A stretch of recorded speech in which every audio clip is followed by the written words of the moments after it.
As a rapid application development, we decided to select the parking management system. Nowadays, in a public private area such as school, such as government offices, hospital, marketplaces, universities, and the many other places, finding a parking space is a very crucial problem for people. The car parking area consists of many parking spaces in the slot and the line for the car parking. In other, in order to park a car, need to look all the lanes. Actually, that happen because of the unplanned parking system. The most of the time, it happen undisciplined people parking their spaces, vehicles. With their desire way, which create a miss parking area. Also, people doesn't follow the particular queue most of the time because of the people careless. As a result, it lead to the huge traffic jam. However, this normal parking system involved with a lot of manual labor and the investment. Therefore, there is a need to develop like a intelligent vehicle parking management system that indicate directly the availability of the vacant parking slot in the car park. Normally, in ordinary parking system doesn't have any intelligent parking slot monitoring system that manually monitored by the security guard or any other person who involved with that particular job. Those actually waste many time searching slot and the waste in the queue lead to the traffic jam actually. Also, the condition might become worse if there is a multi-level car park. And when we develop for a solution, we actually choose the parking management system. Using our parking management system, we give some solution for that. When we develop the team structure is first, we had as a project manager Chaminda Kumara Kodithuwakku for a project manager, as also work as a backend developer, and the Sumesh also work for a front end with the developer. Mobile development and the technical support engineer, and Akhila also work as a business analyst and the developer. Me also work as a developer, and the Nadiya Hassan work as a quality assurance. When we develop our project, we use the rapid application development. First, we gather all the requirement, what actually we need in order to develop our project, and we use different prototypes as a user designing, and we test it, and we construction and the cut over. Now, first. Web application will explain by the okay. Hello, my name is Akhila and I'm going to be talking about the web application. So some of the technologies we used for to develop it were the main technology was React, but we didn't use React.js directly. We used Next.js, which is a framework. So it provides many out-of-the-box solutions like routing, server-side rendering, and etc. And we also use TypeScript to maintain a good code quality, and Material UI to reuse some of the out-of-the-box styled components like text boxes, drop-down menus, etc. And now we'll move on to a demo. So in the web application, the parking officer can register with his or her email, password, and phone number. Since I'm already registered, I'll move on to the login page, and I'll log in with my email and password. So once logged in, they'll go into the home page. So this statistics is still just a placeholder. Over here they can select any of the lots. So we can add a new slot over here.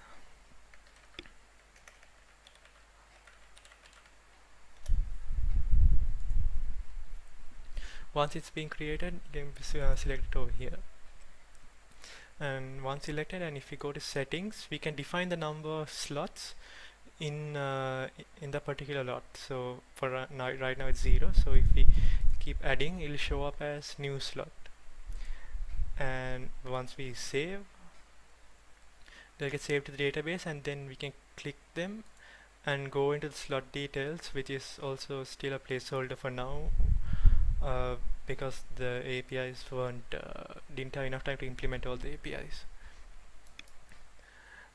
Over here, like, we can increase the number of slots, but we can't reduce it because that would involve complex logic to like cancel any appointments already created for those slots, and so on. So once we add new slots, they continue to show up in gray, and when we save them, uh, they become blue and clickable. So grace period and custom rates also are placeholders because there wasn't enough time to implement the APIs.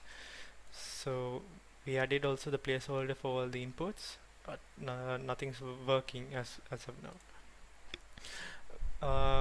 Then we come to rate structure. So we can put custom rates for the slots, so within a certain time. So if we go here and add the one, so we can put a start time and end time, and once we save it, it'll show up here. So this the edit and delete uh, functions weren't properly implemented because uh, again, there was enough time to implement the APIs, and because uh, I faced several issues with cause on the server, like I was stuck. So mainly the time was spent was in implementing all the placeholders, and then once the course issues were solved, like trying to tie up whatever APIs were available to the front end, such as the defining slots and the rate structure. And when it comes to my questions, so the first one was about consensus decision making. So mainly we try to do as much of it early on in development when we were coming up with the scope of the features and scope of the application. So we decided which features were going in and try to keep it to a reasonable scope. So that's when most of the decisions were made together. The second one was about fuzzy front end. So fuzzy front end is the stage where, like, in early on in development, so there's too many variables and unknowns, so it's hard to decide on which direction to go in. So to avoid that, we try to generate as many ideas and concepts early on, and then refine those ideas and choose the most promising ones to actually implement in our development. So in our case, we try to reduce the uncertainty by doing more research and discussing all the features and things like that early on. So again, try to reach a consensus, and we chose the best ones early on. So we try to stick with those decisions. As for feedback from parking officers, didn't have enough time to get any feedback because of the next issue, which was the course issues. So there were some course issues from the backend, which means that I couldn't call any of the APIs. We always got 400 error. So to work around that, I just continued developing all the placeholders, and once the course issues were sorted out by the backend by adding all the necessary configuration to handle calls, like I tried to tie up whatever APIs were available to the front end. And when you come to code structure,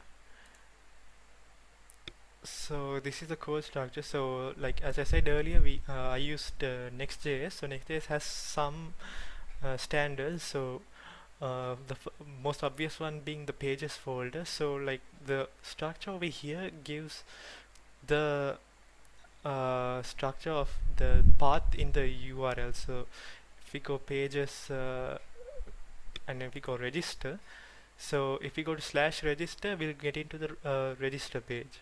Same with login, and for index it'll be just be the slash home page.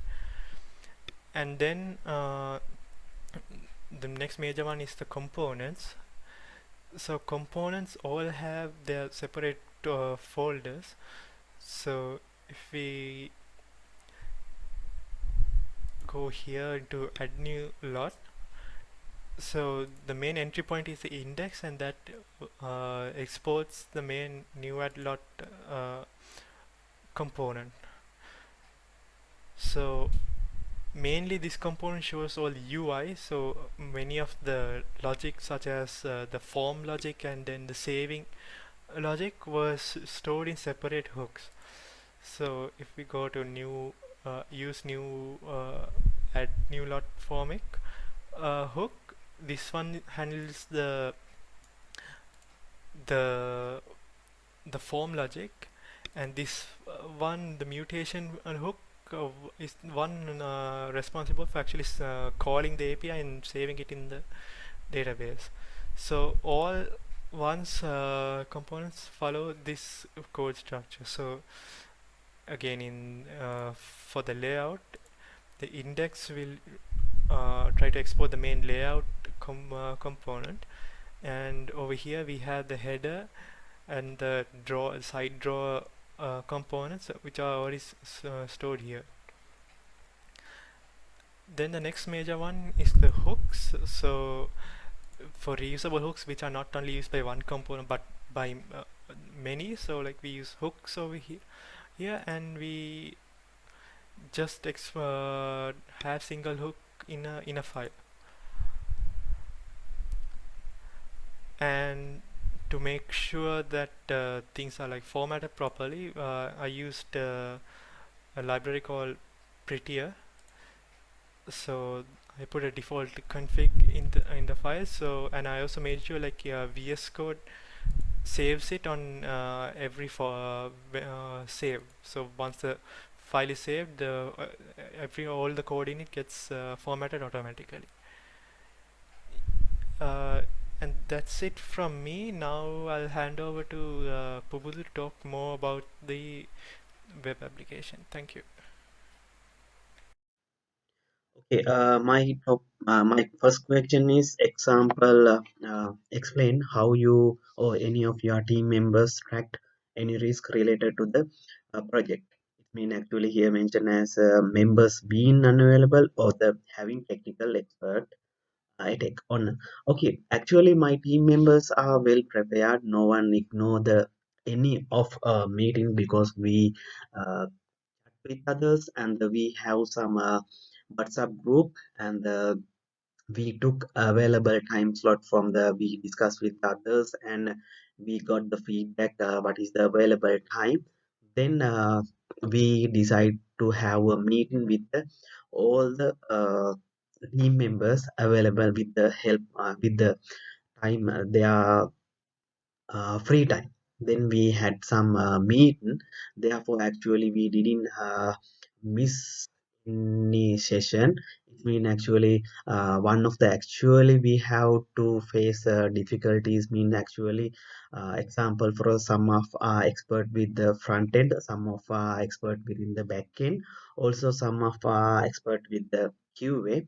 I am also coming with the academic background. Therefore some like example if I discuss about our team members, Akhila is the front end expert and the Somesh also is a front end expert and the also the back end expert is Chaminda and also Nadiya is a QA expert.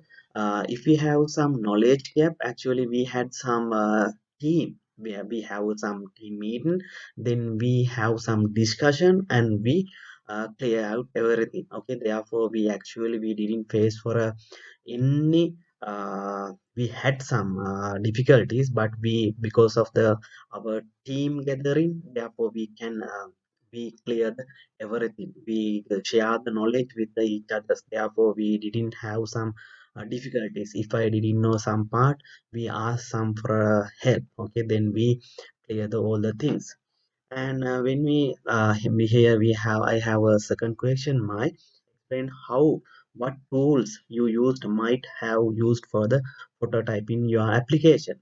Actually, uh, when we design the our software of the parking system, we use the Figma as a prototype. It is features rich interface prototyping tools. We use it for designing purposes, and the user friendly, and it is very easy, the Figma.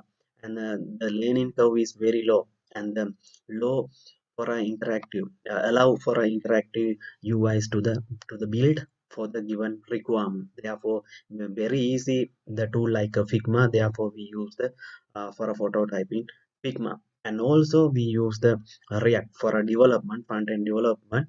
React will also uh, allow us to quickly develop the application with the reusable component to the cut down the development time. And also we use the Next.js will take the care of the lot of initial setup of the React project, such as routine build setup, build in optimization, likewise. And also we use the material UI.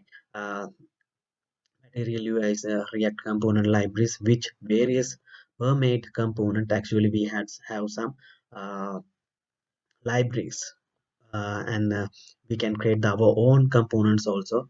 Will save development time and the create a more uniform look without application.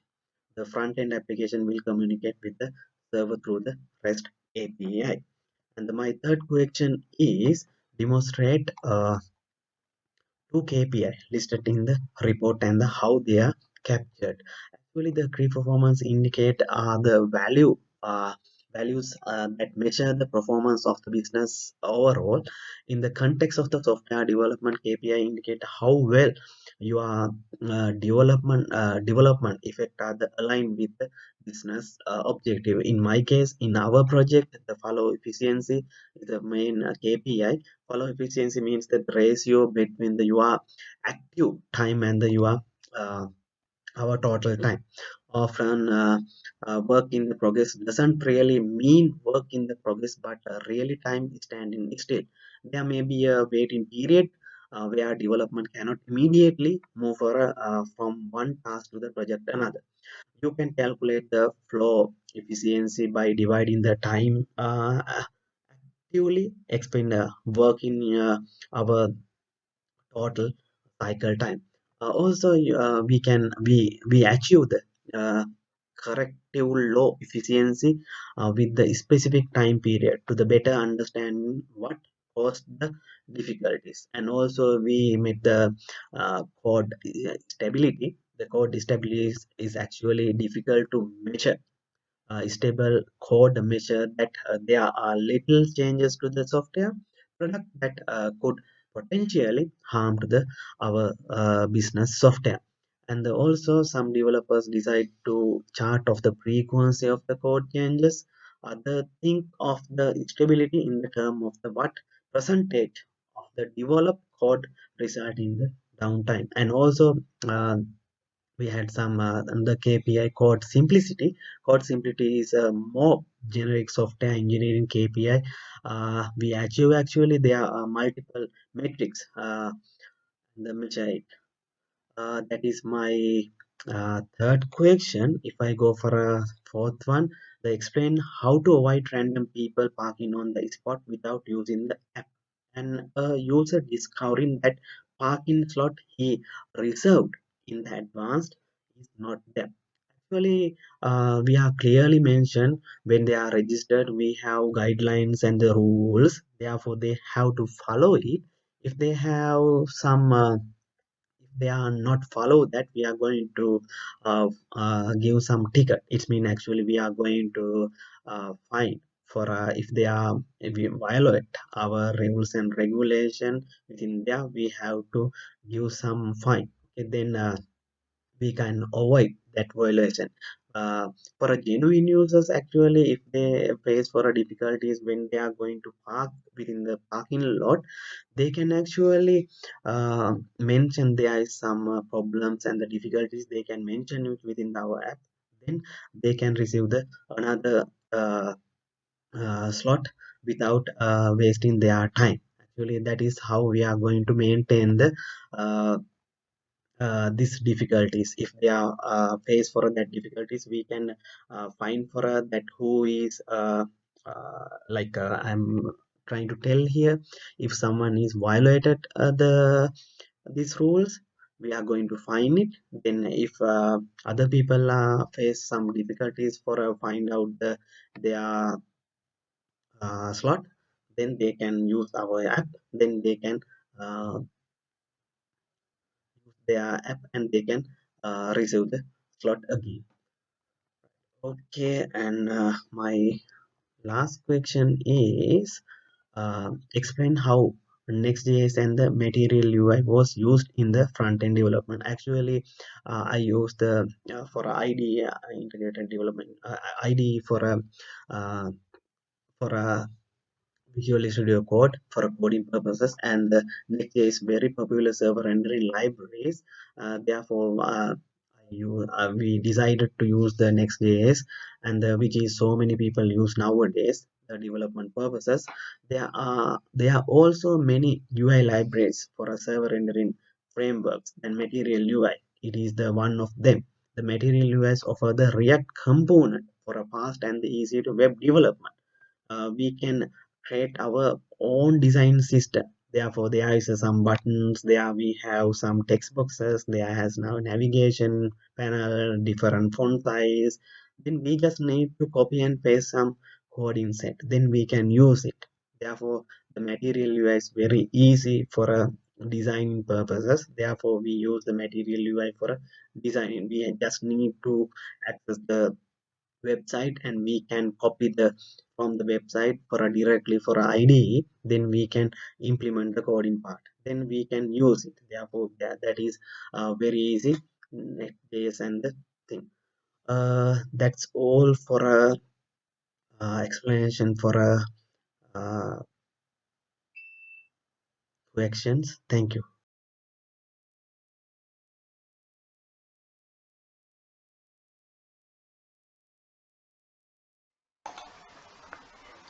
Thank you, Pubudu. Now let's look at the mobile application related questions. Let's look at the RAD tools we have used in our application. We use Figma to develop the prototype screens for both mobile and web application. Azure DevOps, it has providing a lot of rich features regarding team collaboration, code development, build and deploy application. So we have used DevOps. Visual Studio integrated development environment. It is used to develop the mobile application, uh, Xamarin based mobile application, and publishing the mobile app. So we use Visual Studio. Swagger is used for API documentation. So the APIs we have developed will be documented using this Swagger. And by referring this documentation, we will integrate it in the mobile application. Microsoft App Center, this is used for diagnostic, identifying crashes and maintaining remote logs for the mobile application. So these are the RAD tools we have used in the project. Now let's check the risk we have faced in the project and what are the strategy we use to mitigate it. So we identified a risk at the early stage of the project. That means we have to develop a MVP product. So this has to be delivered to the stakeholders or investors, so they will see the whole concept of the product. We have a limited period of time, so within that period of time we have to clearly define the scope to deliver the concept of this product. So we identified this at the early stage, and we clearly define our scope. So then we will be able to develop this MVP application without failing this at the uh, end of the delivery time.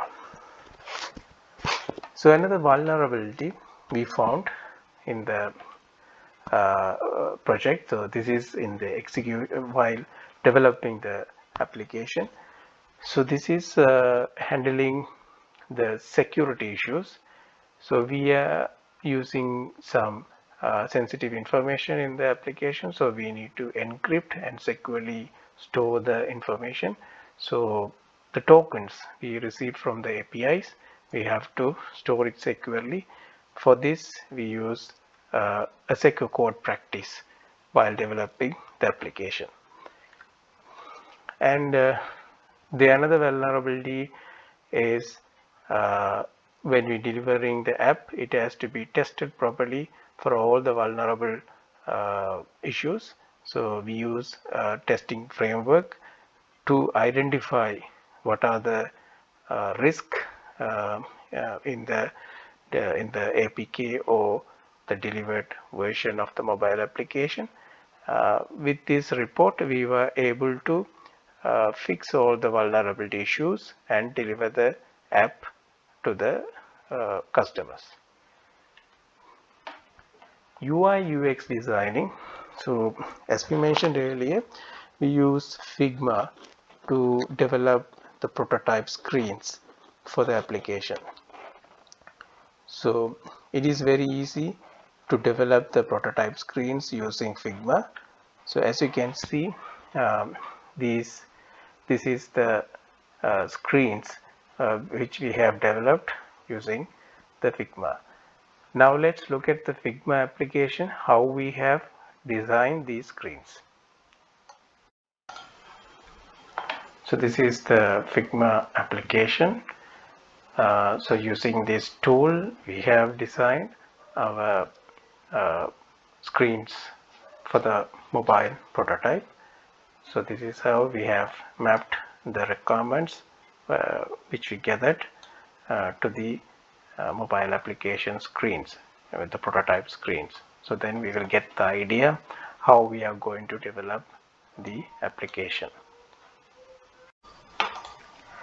How we have converted the Figma design into a working prototype. As we can see, there are many elements in the Figma design: logo, label, entries, and button. So we have to convert each and every elements into a mobile application. In the Xamarin project, we are using XAML, that is Extensible Application Markup Language, to design the UI elements. So every element will be mapped into XAML elements. Let's see the example in username. The username will be mapped, that means converted into a XAML element like this. By converting all the elements, we will have the mobile screen like this.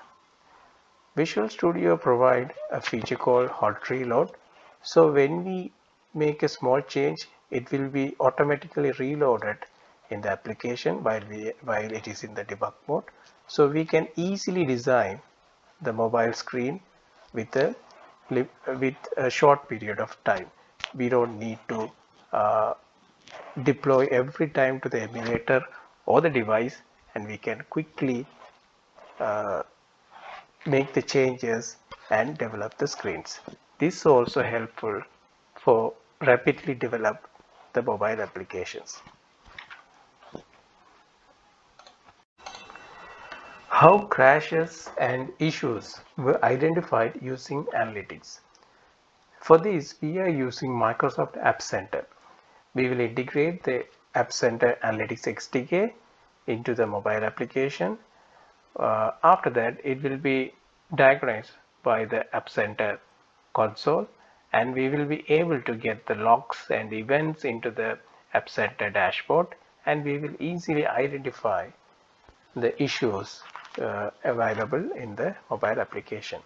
So we have to install two plugins provided by the Microsoft App Center into our mobile project. Then we have to configure like this in the mobile project. So these the application keys will be provided by the App Center. Then we can look at the dashboard and we can identify what are the crashes happened and what is the crash and the cause of the crash and the stack traces. Everything will be logged in the Microsoft App Center.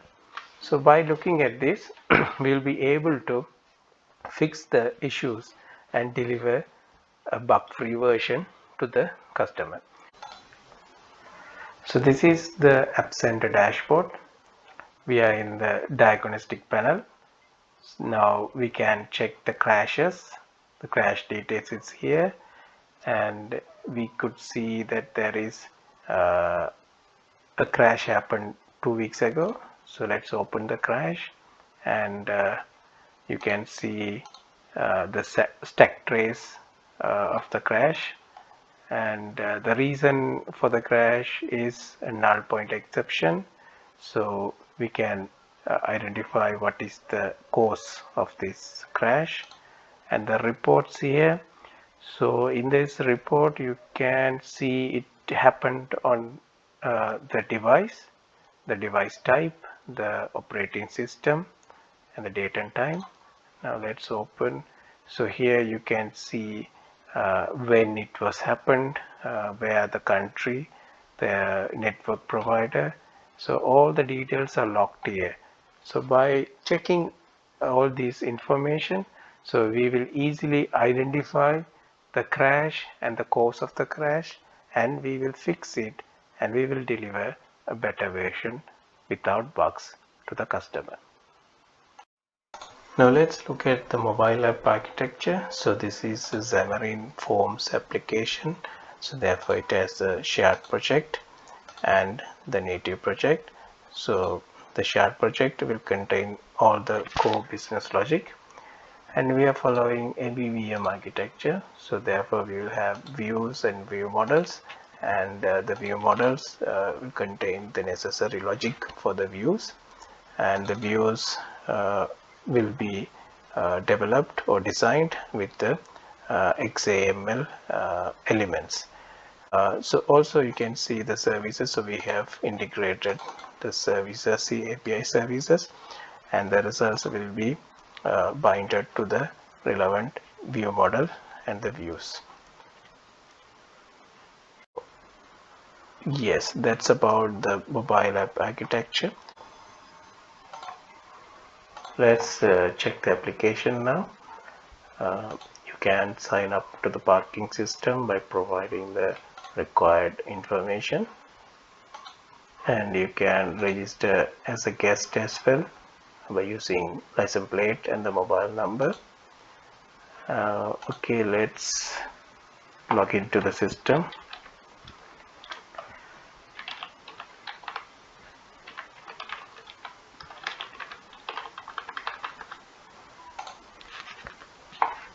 Now we are logging into the parking application. So we have provided three features here. One is to register the vehicle. So by providing the required information, so you can register to the application. Register the vehicle to the application. Then if your vehicle is registered, so you can select a desired lot here, and then you can select the slot, the date and time, and you can reserve the vehicle. So then once you reserve the vehicle, so it will be listed here. So whichever the date you have requested the parking, it will be listed here. So these are the features we have provided in this application. That's it from me. Now I'll hand over this to Chaminda. Thank you so much. So, I have worked on web API development with the .NET platform. So, we are currently working with Azure DevOps and Azure environment. So, what we are doing, we create built-in web DevOps and deploy it to the Azure environment in web app solution. So first of all, I will show you what I have developed the web API, uh, which is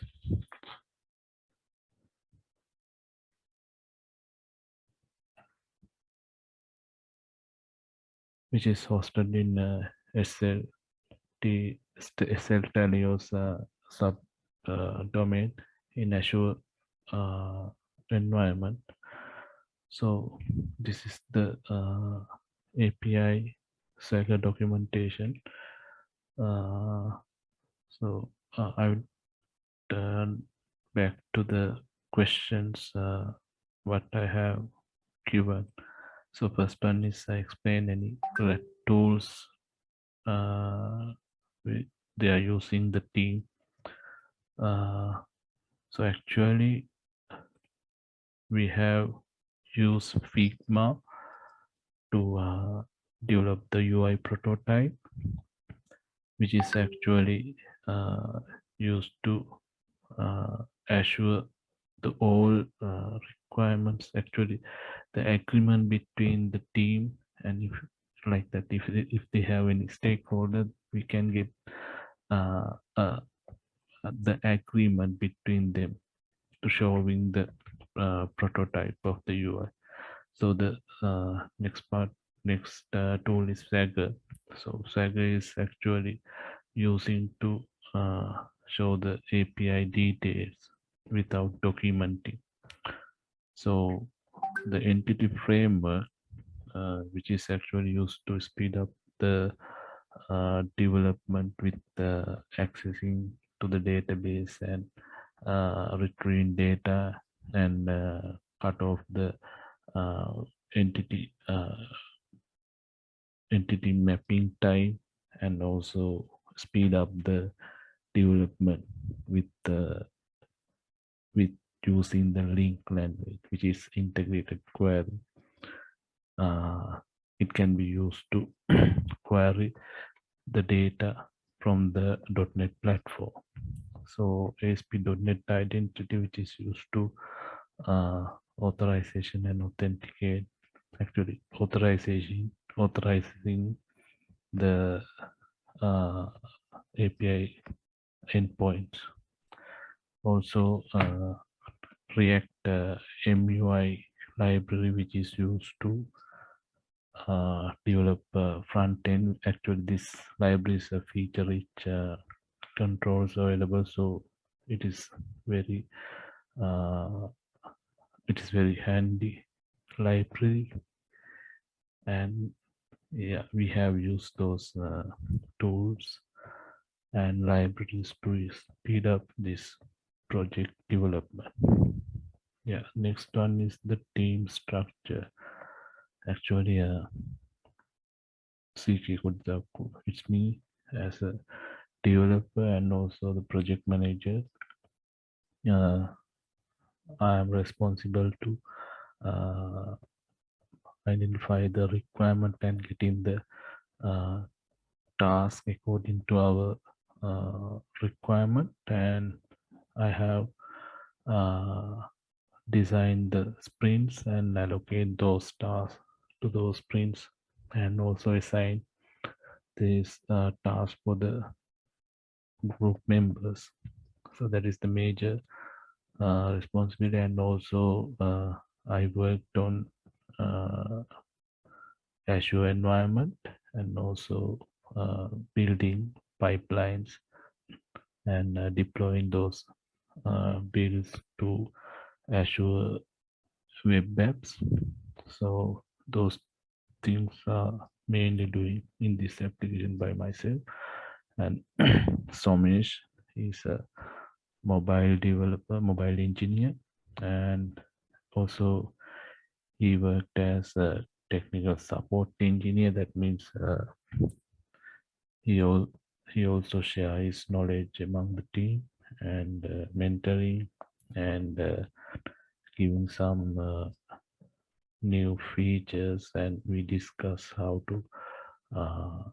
how to uh, how to add those features to the current existing system, and uh, how we adapt those features with the existing functions like that. So he's a key person in the team also, and Akhila is a mob front end developer.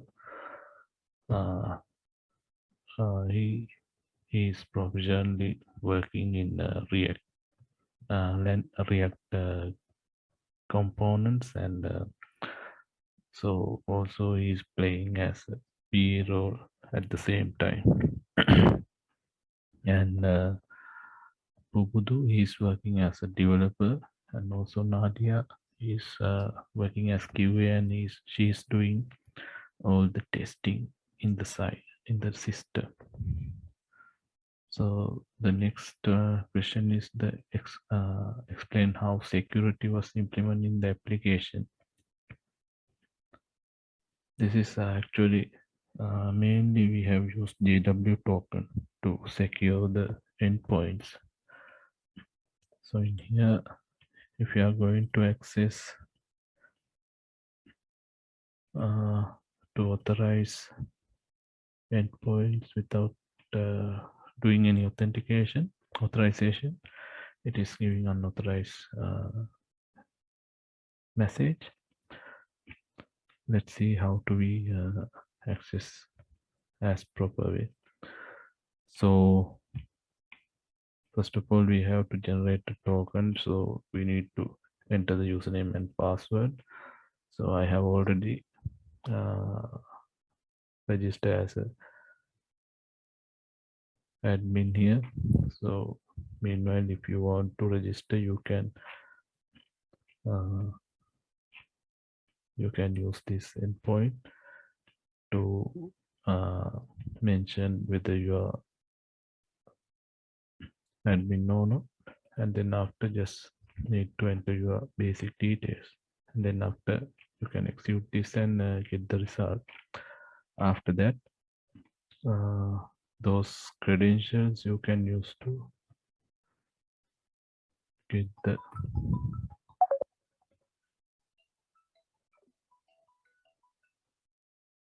the token. So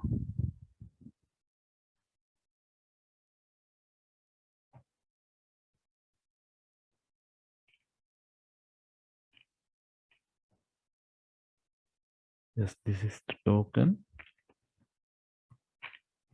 When I use this to authorize with the bearer as bearer token, so now we can access any authorized endpoints here. So if we try this, yeah, that is showing the details. So actually I can try another one using locked ID one.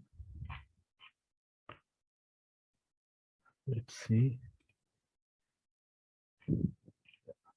That is also showing the slots now.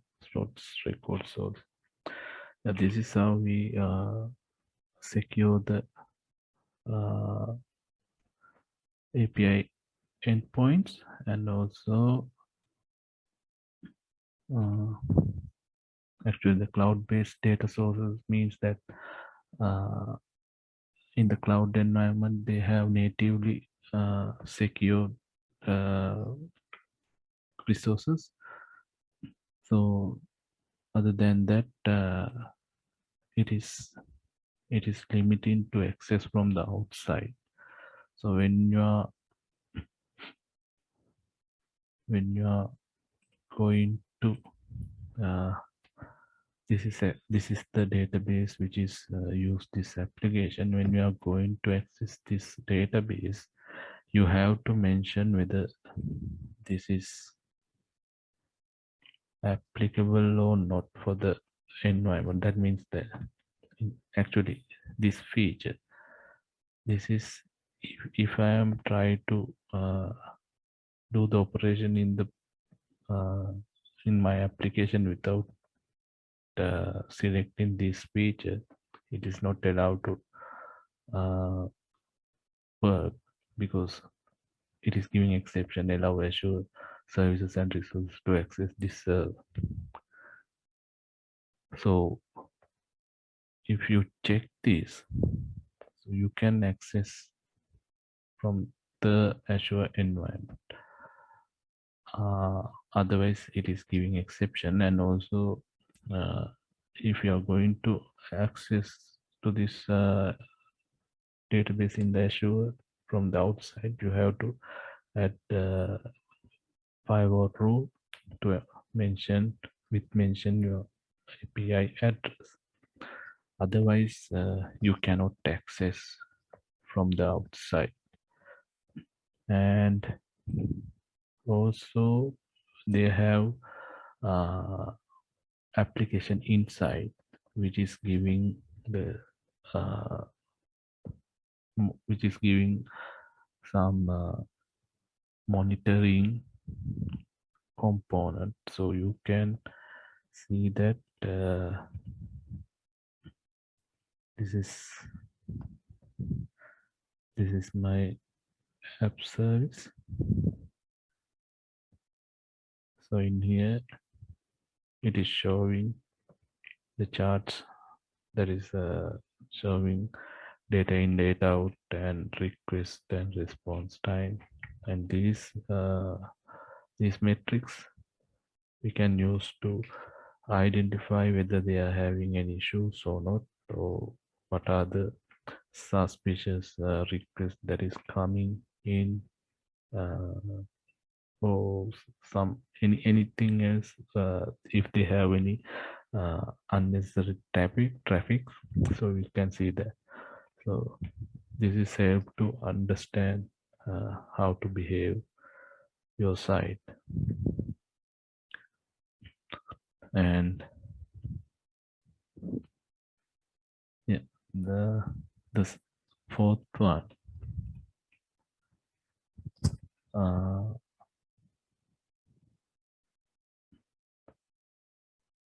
there is how to CI/CD implementation in the system. I will show you our DevOps environment.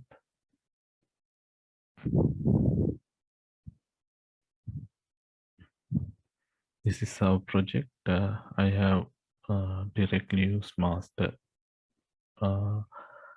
repo to build the pipeline. This pipeline is used to build the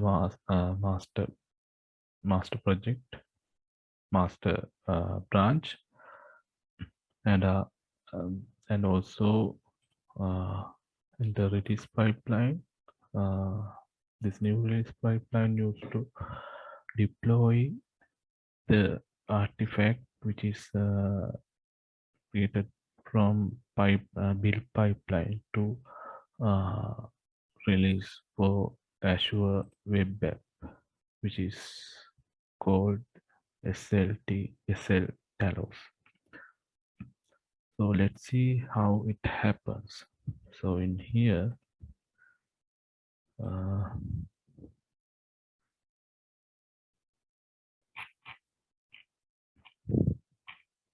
I will create a dummy API for vehicle section from my Visual Studio environment. I will add the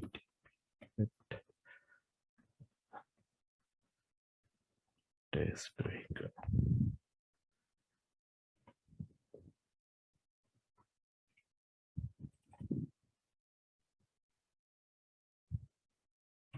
like this.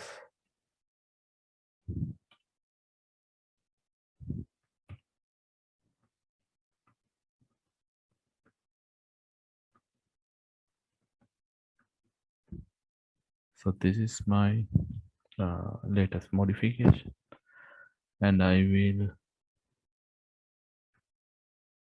commit this change. Let's change, and I push this to remote branch. So now the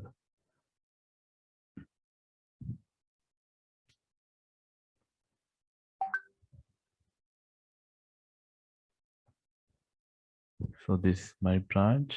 So those changes has come to this branch. So if you see the history, you can see that this is the change I already done.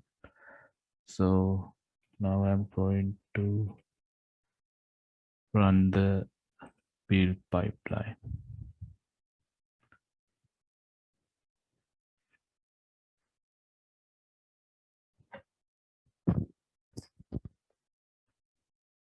Which is on the queue.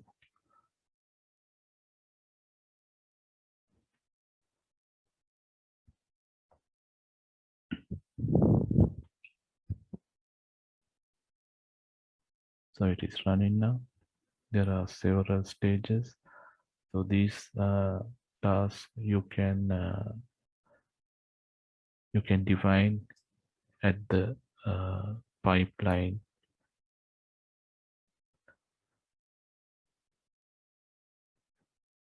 Actually, it will take a few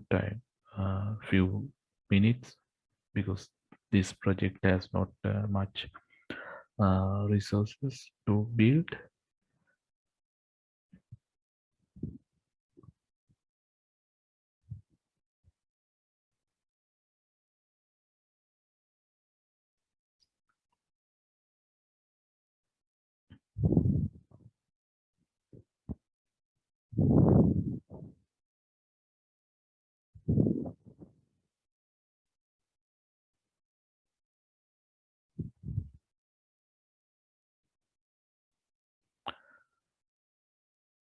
Meanwhile, I will go to the next question, that is asking to explain the front-end technologies that were used in the project and the reasons. So here we have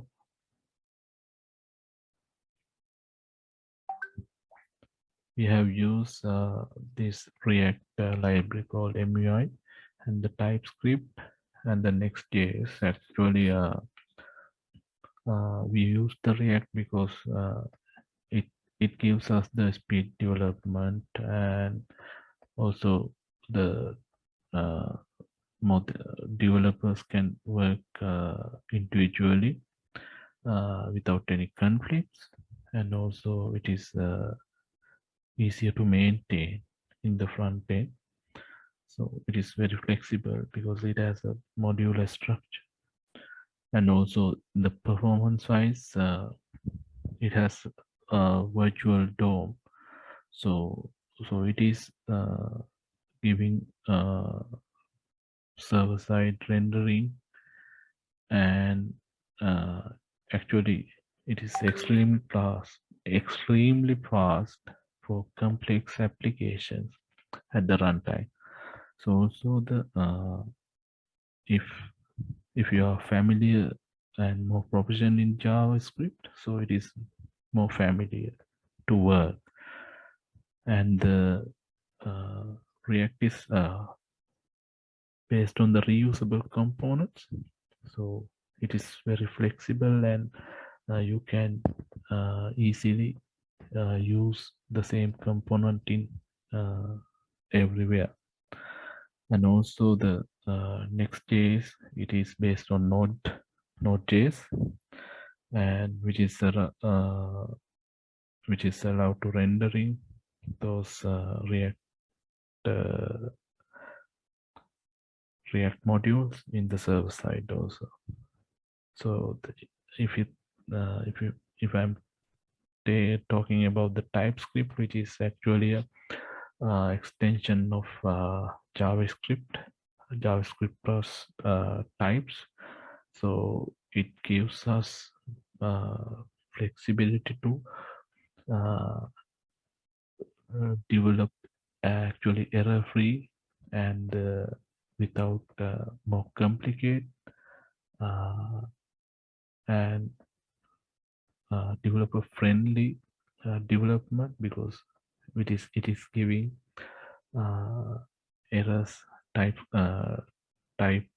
safe uh, errors, so it is easy to develop. So these are the reasons to select these technologies for front end.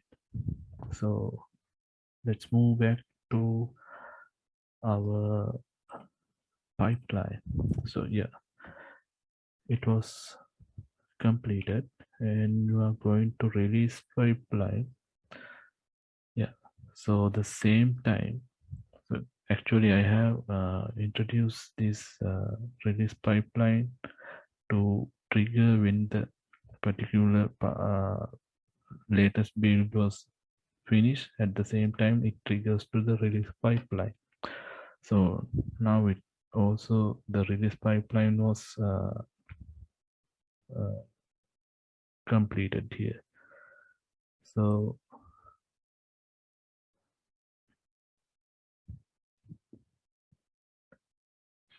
this is actually happens.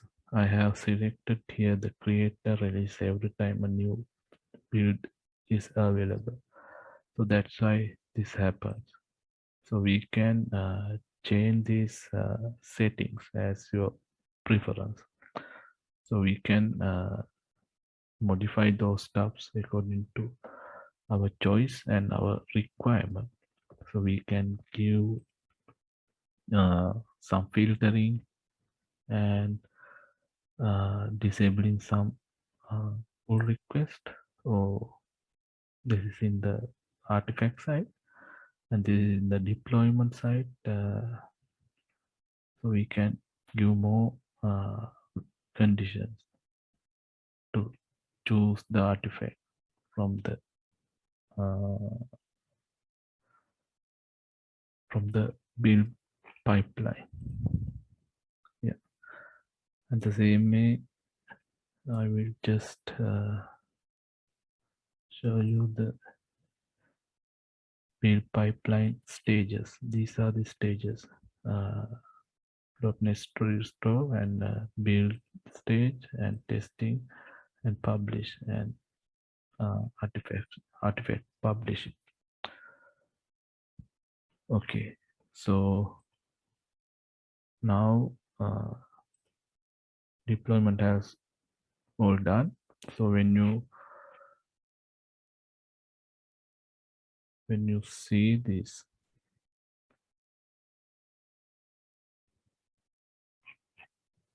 yeah, we can see this modification has come to the, so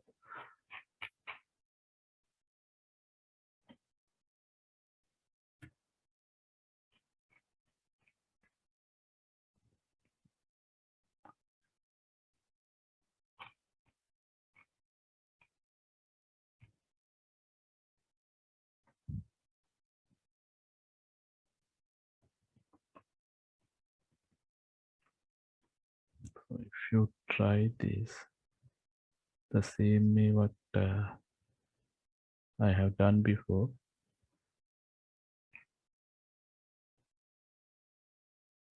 just get the open,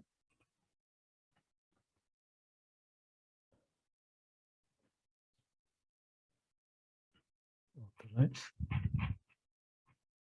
and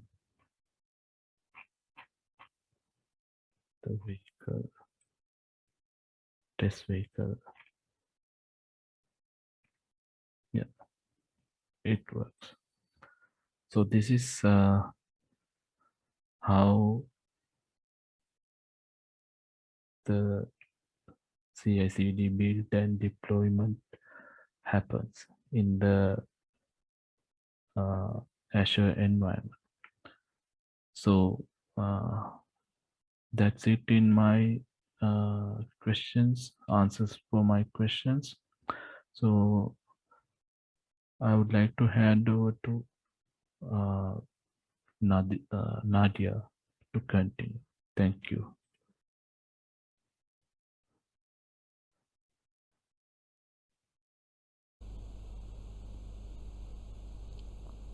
I'm Nadiya Hassan, and the first question I have been asked is about how we performed the business domain modeling part. Here we have used a class diagram to do the business modeling, and this is our class diagram, and we have used entities like user, vehicle, slot, lot, and so on, and their attributes and operations are mentioned, and their relationships are mapped as well. And we have included this diagram in our final report as well. And the next question I have been asked is how Ishikawa diagrams might have been a tool in managing risk in the context of our project. So it is a tool for categorizing the potential causes of a problem. So it can be used to identify the root causes of a problem. Usually this is done by identifying the possible problems, brainstorming all the possible causes of the problems, and then mapping them into a diagram which looks like a fishbone in a hierarchical order of importance. This is one example problem I have mentioned here, and their root causes that we might have been identified if we had used this method for risk management in our project. The problem I have mentioned here is defects in the application, and the main areas that root causes could have been found in are requirement analysis, designing, testing, and coding. So if we consider requirement analysis, the root causes might have been incomplete analysis, misunderstood, or infeasible ones. And if we consider designing, the root causes might have been misinterpretation of requirement analysis or incomplete design. And if we take coding, there might have been logical errors, misspelled words, and validation errors. And if we take testing, erroneous testing, incomplete testing, or failed to discover errors might have been the root causes. And the next question was why some of the APIs were not complete in iteration 3, and key challenges that prevented from the completion. This was mainly due to some unexpected technical issues such as CORS issue and some Azure database connection issues. We had to spend additional time for them, and we didn't have enough time to complete the APIs. So we chose to complete only the important APIs, and of course the power cuts and all the other issues we had to go through as a nation had a lot of impacts as well.